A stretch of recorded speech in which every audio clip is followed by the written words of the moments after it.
किसी चीज के प्रति कृतज्ञ होना, आभार व्यक्त करना भी एक संस्कार है और कंप्लेन करना भी एक संस्कार है। अगर हम कृतज्ञ होने का संस्कार डाल लेते हैं, जो कि थोड़ी मेहनत का काम है, कि कृतज्ञ मतलब सिचुएशन बिल्कुल भी हमारे फेवर में नहीं है, फिर भी हम शुक्रिया कैसे कर सकते हैं। देखो, ज्ञान प्रकाश होता है, ज्ञान को कहते हैं प्रकाश। जैसे सपोज करो कोई व्यक्ति बीमार है, सफर कर रहा है, शरीर में कोई प्रॉब्लम है, फिर वो शुक्रिया कैसे करे। देखिए, सिंपल सी बात है, उदाहरण से समझेंगे। अगर मानो आपके सर पे 100 किलो वजन हो और मैं 50 किलो वजन कम करा दूं, तो आप मुझे शुक्रिया करेंगे या आप मुझे अब्यूज करेंगे या डांटेंगे? सीधी सी बात है, आप मुझे शुक्रिया करेंगे, है ना।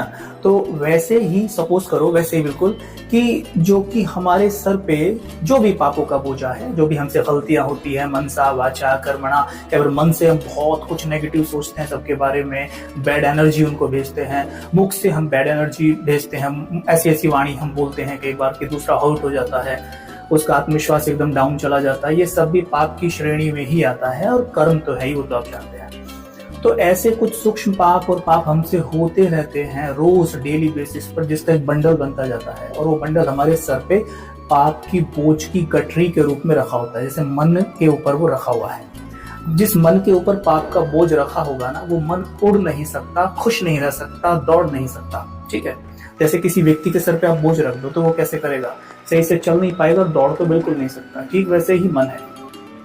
तो मानो हमें शरीर में कोई बीमारी आ गई, तो मतलब क्या हुआ कि हमारे को अब भोगना है, मतलब पेपर देना है, राइट। तो जितना हम भोग रहे हैं उतना क्या हो रहा है, वो पाप की गठरी हल्की होती जा रही है। मतलब ये बीमारी हमारे सर पे जो पाप का बोझा था उसे 100 किलो से 50 किलो करने आ गई है। तो अब बताइए, उस बीमारी को शुक्रिया करूं या उसे कोसूं? शुक्रिया बनता है ना भाई, हल्का करने आई है, मदद करने आई है, लेकिन हम करते जस्ट इसका ऑपोजिट है। कैसे कि हम उसे शुक्रिया करने की बजाय हम उसे कोसते हैं। जब कोसते हैं तो हमारे मन से बैड एनर्जी निकलकर वायुमंडल में फैल जाती है, वायुमंडल में फैलती है, प्रकृति में जाती है, प्रकृति कहती है मैं तुम्हें कुछ देती नहीं हूं, मैं तो लौटाती हूं, जो तुम मुझे देते हो मैं उसे मल्टीफोल्ड करके लौटा देती हूँ। तो अगर हमने उसको बैड एनर्जी दी तो हमको मल्टीफोल्ड करके बैड एनर्जी यही बीमारी के रूप में और दे देगी।